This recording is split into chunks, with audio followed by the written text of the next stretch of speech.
कलम 233 इच्छापूर्वक. 233 बघा, इच्छापूर्वक समजण्यास कारण. IRB का तुम्ही ग बसा. तरी मी तुम्हाला सांगतो समजण्यास कारण. 229 एखाद्या व्यक्तीस जर एखादी गोष्ट समजून चालण्यास पुरेसे कारण असेल तर तसे समजण्यास कारण असल्याचे म्हटले जाते. समजा एखादा गुन्हा घडलाय, तू वेडा आहे, तू समज तू वेडा आहे, तू वेडा आहे, ह्यानं तुझा मित्र आहे, बरोबर, ह्यानं तुझा मित्र आहे. मग ह्यानं तुझ्या येड्यापणाचा फायदा घेतला आणि तुला एखाद्या ह्याच्यावरनं सिग्नेचर घेतली, तुझी सिग्नेचर घेतली की ही असा असा एक करार आहे, त्याच्यावर तू सही कर म्हणून. मग ह्यानं तू सही केला आणि नंतर त्या कराराच्या ह्याच्यातून ह्याला तुझ्याकडून फायदा झाला. पण नंतर कळालं की ह्यानं तुझा गैरफायदा घेतला आणि ह्याच्यावर केस पडली, आता ह्यानं गुन्हेगार आहे. मग ह्यानं असं म्हणू शकतं का की मला माहीत नव्हतं त्याने वेडा आहे? म्हणू शकत नाही. का तर इथं समजण्यास कारण आहे. समजण्यास कारण आहे की हा ह्याचा मित्र होता, म्हणजे ह्यालाही माहीत होतं की हा वेडा आहे. समजण्यास कारण म्हणजे काय? एखाद्या व्यक्ती जर एखादी गोष्ट समजून चालण्यास पुरेसे कारण आहे, पुरेसे कारण असेल तर तिला ते समजण्यास कारण, त्याला माहीत आहे की समजलं जातंय, त्याला म्हणते समजण्यास कारण. एखादी कृती त्याने केली, त्यानं जर म्हणला की ही मला माहीत नव्हती, तर त्याला ही माहीत होती, ही समजण्यास कारण आहे त्या परिस्थितीवरून. समज तुझं माझा वैर आहे, लय जुनी दुश्मनी. अनेक दिवशी त्यानं काय केला, तू चालत होता आणि चालत असताना समज समोर एखादी गाडी आली लागली, ती गाडी तुला गाडी नाही तो मारहाणीचा एक विषय येत आहे. बरं ठीक आहे, हा तुझं त्याचं भांडण लागलं, तू त्याला एक चापट मारला आणि त्याने तुला असं जोरात ढकलला. ती ढकलल्यानंतर तू त्या मागच्या एका गाडीला धडकून मरणार हे याला माहीत होतं आणि ह्यानं मुद्दाम ढकलला आणि परत त्यानं म्हणला की आमच्या सहज भांडणारच मी सहज ढकललो. मग तिथे एक समजण्यास कारण होते की तुझं तुझी एक वैयक्तिक दुश्मनी होती जुनी, ती काढण्यासाठी त्यानं मुद्दाम तसं काहीतरी केला. मग त्या मागच्या परिस्थितीचा अंदाज लावून समजलं जातं की असं काहीतरी असू शकतं. मग कायद्याचं ह्याला समर्थन आहे. पहिलेच उदाहरण व्यवस्थित लागू होते, कारण मित्र म्हणल्यावर समजते. हा माझी सगळी त्याला माहिती असते की कुंडली ही IRB आपला काय संबंध, आपण SRB IRB बघून घ्या. Next no I am SRPF राज्य राखीव पोलीस बल.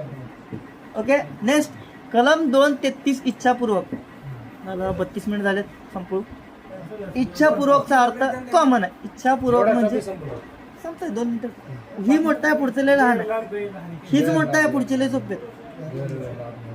याचा अर्थ एखादी व्यक्ती जर एखादा परिणाम घडून येण्याचा संभव आहे अशी तिला त्याचा करण्याच्या वेळी जाणीव होती, तसे समजण्यास कारण होते. त्या साधनाद्वारे तो घडवून आणतो तेव्हा तो परिणाम तिने इच्छापूर्वक घडवून आणला असे म्हटले जाते.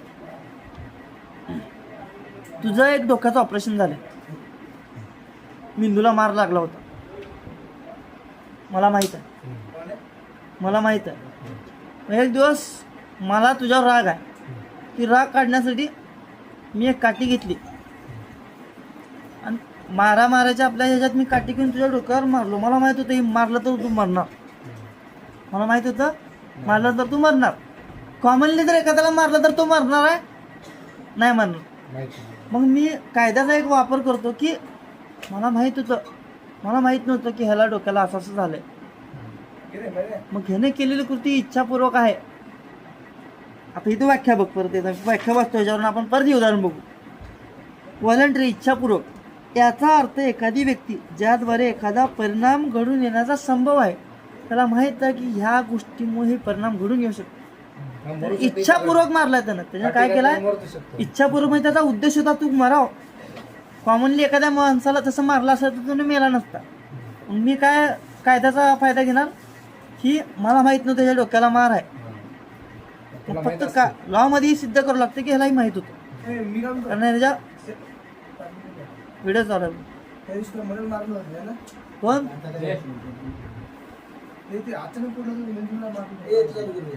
शेंगा बोल नको मी ते खोबरे ते करू. इथे व्हिडिओ चालू आहे, व्हिडिओ चालू आहे भाऊ. तुझं उदाहरण नाही चालू. तू थांब जरा, क्लास झाल्यावर बोल, तू मध्ये बोल नको. त्याच्यावर तुझे मार द्या.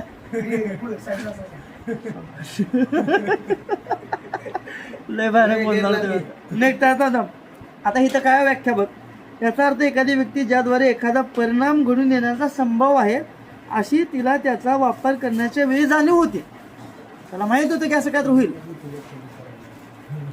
या पुस्तकात काय वेगळं आहे का? त्याच्याबरोबर मला समजलं सुप्पीच आहे ते लय कितकित करा करून टाकली. बरं ह्यातली याचा अर्थ एखादी व्यक्ती ज्याद्वारे एखादा परिणाम घडवून आणण्याचा तिचा उद्देश आहे, म्हणजे त्या साधनानं असं काय तर होईल हे त्याला माहित होतं.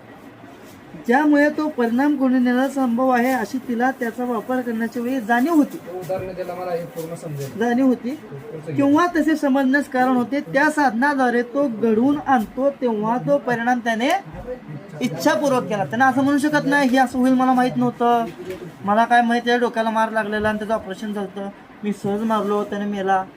पण जेव्हा ही सिद्ध होईल की त्याला ही गोष्ट माहिती होती की तुझं ऑपरेशन झालंय, तेव्हा त्यानं मारलेली ती काठी त्याने इच्छापूर्वक मारली होती. इच्छापूर्वक म्हणजे एखादा क्रिया संभव, एखाद्या कृतीचा परिणाम काय होईल हे त्याला माहित आहे. हा, संभावना. गैरलाभ गैरहानी तर मगाशीच बघितलं आपण. किती नंबर कलम आहे? 36 37 संपलं विषय. गैरलाभ म्हणजे तो लाभ होणारी व्यक्ती जिला विधितः हक्कदार नाही अशा मालमत्तेचा बेकायदेशीर साधनाद्वारे लाभ. मी प्रेम कुमार कडून पुस्तक किंवा पेन किंवा त्याचा एखादा मोबाईल घेतला, त्याच्या माहितीच्या मी परत दिल ना दिल ती प्रश्न वेगळा, चोरीचा भाग नाही. म्हणजे चोरी बी असेल किंवा मी काही काळासाठी घेतला, 2-4 दिवस त्याला न कळता गावाला घेऊन गेलं, परत आणून त्याला ठेवणार आहे मी. पण त्या 2 दिवसासाठी मी त्याच्यानं ती वस्तू घेतली, मग मला काय झाला? गैरलाभ झाला. ह्याला काय म्हणतात? 236 गैरलाभ म्हणजे रॉंगफुल गेन. गैरलाभ म्हणजे तो लाभ होणारी व्यक्ती जिला विधितः, तो कायद्याने हक्कदार आहे का त्याचा?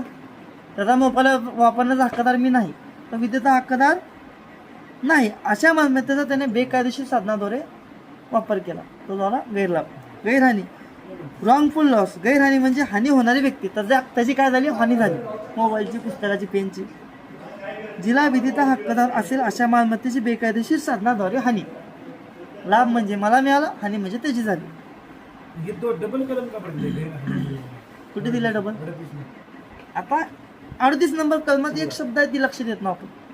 गैरलाभ मिळवणे. गैरलाभ आणि गैरहानीचा अर्थ कळाला, पण मिळवणे म्हणजे काय? गैरलाभ मिळवणे आणि गैरहानी सोसणे.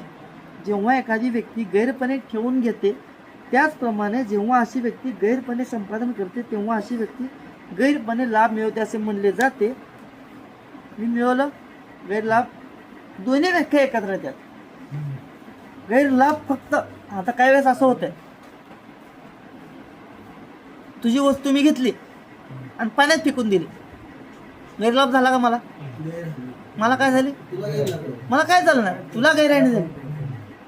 एखाद्या वेळेस तू फेकून दिल्या वस्तू, तुझं कायच कामाची नाही, मी ती घेतली आणि मी वापरवलो, मला एक लाभ व्हायला लागला, मी त्याचा हक्कादार नसताना, ती गैरलाभ. पण या दोन्ही जेव्हा घडतात, ही गैरलाभ मिळवणे ही 238 मध्ये, ह्या दोन्हीची व्याख्या 36 आणि 37 मध्ये, पण त्याचा ॲक्च्युली वापर 38 मध्ये सांगितला. मिळवणे, गैरलाभ मिळवणे आणि गैरहानी सोसणे. जेव्हा दोन्ही घटना घडते, मिळवण्यामध्ये मिळवणे आणि सोसणे दोन्ही घटना. जेव्हा एखाद्या व्यक्तीला कोणत्याही मालमत्तेपासून गैरपणे दूर ठेवले जाते. समजा तुझं घर आहे, तुला घरातून हाकलून लावलं, तुला घराच्या बाहेर हाकलं आणि मी घरात राहतो, तुला काय केलं? मी तुझ्या मालमत्तेपासून वेगळं केलं.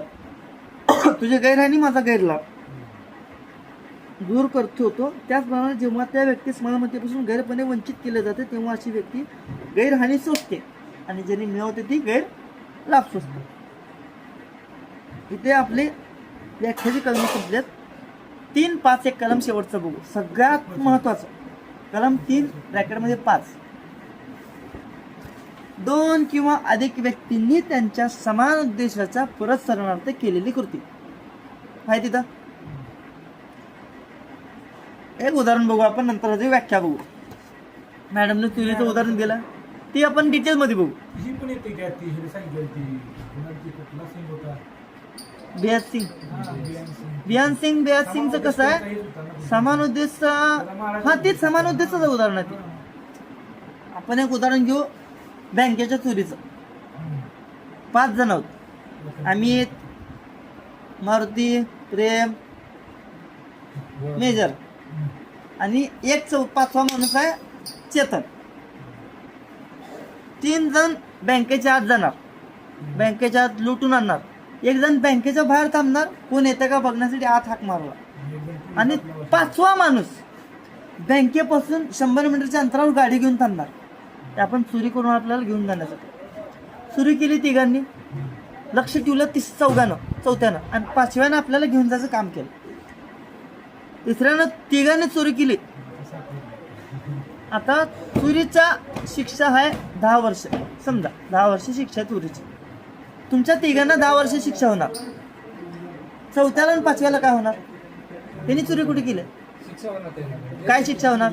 कारण ते पण त्यांच्यातच बर, ह्या सगळ्या प्लॅन करणारा एक माणूस रूम मध्ये की त्याने सगळ्याचं प्लॅनिंग केलं त्याला पण होणार आणि त्यांना फक्त फोनवर सांगितलं की असं करा तसं करा. तो पण आपण ह्याचा झाला समान उद्देश. आता हे कॉमन आपल्याला माहित आहे. 3 जण चोरी करा, 4 जण 3 जण चोरी करायला गेले, घरात घुसले.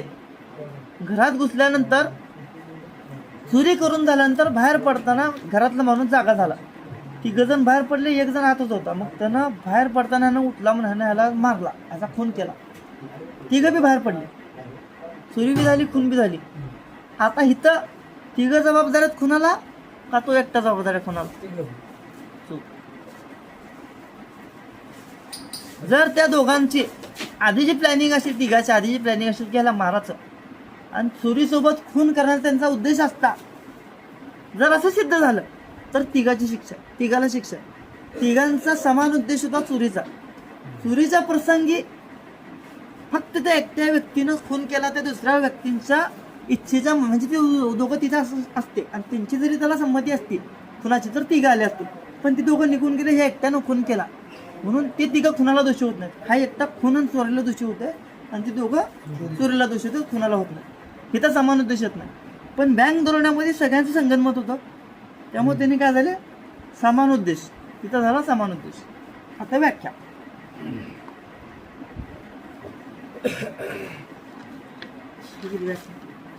कलम 3.5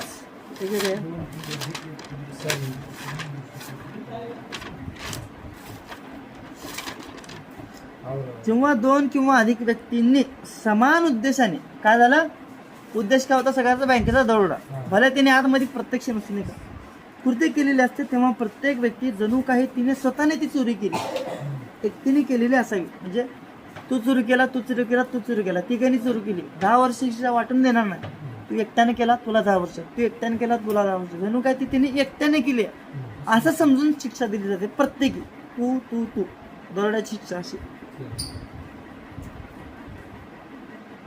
जणू काही त्या प्रत्येक व्यक्तीने एकट्याने केलेली आहे असे समजले जाते. याला एक उदाहरण आहे, बियान सिंग व KR सिंग खटला, स्कॉडला पनिशमेंट. आपण त्यात समान उद्देश नसता. ठीक आहे, आजचं प्रकरण 2 व्याख्या आपलं संपलेलं आहे. उद्या आपण प्रकरण 3 अपवाद बघणार आहोत. तर आजच्या संख्येपेक्षा थोडीशी जास्त संख्या होती अशी अपेक्षा करू. जय हिंद, जय महाराष्ट्र. तुम्हाला समजलं नसेल परत एकदा बघा, नाही समजलं परत एकदा बघा. सबस्क्राईब करा.